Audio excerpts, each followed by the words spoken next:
is the PKF Texas Entrepreneurs Playbook. I'm Jen Lemanski, this week's guest host, and I'm back again with Nicole Riley, one of our audit senior managers on our not-for-profit team. Welcome back to the Playbook, Nicole. Thanks, glad to be here.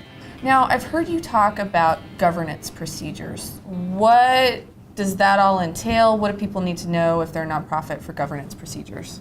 Really, when we're talking about governance, we're talking about the processes and procedures in place with the board of directors. Mm-hmm. You know, just like an organization needs to have good process and procedures to make sure that their operations flow and work well, the board needs to have processes and procedures in place to make sure that it governs properly and has great oversight over the organization so the organization can accomplish its mission.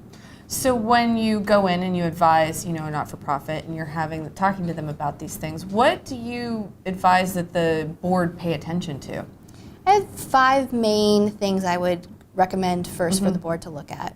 The first thing is for the board to have an orientation and training program. When you bring a new board member on, you want to make sure that you get them up to speed as fast as possible so they can be a contributing member.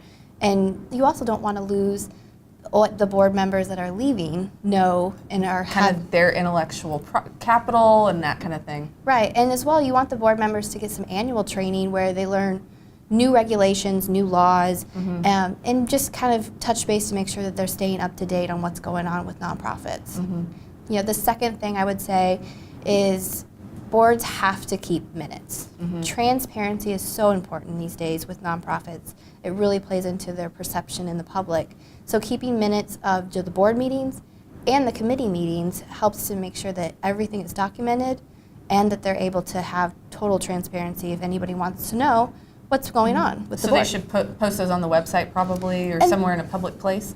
That would be up to the organization whether they think that is necessary, but they could be open to, somebody may ask for them and they want to have them available.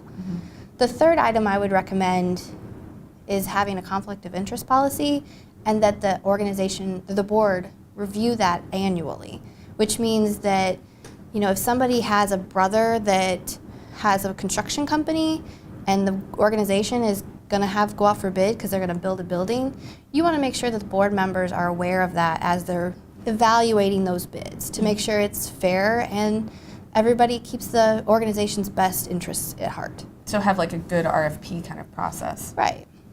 And then fourth, I would say your executive director needs to have an annual performance evaluation.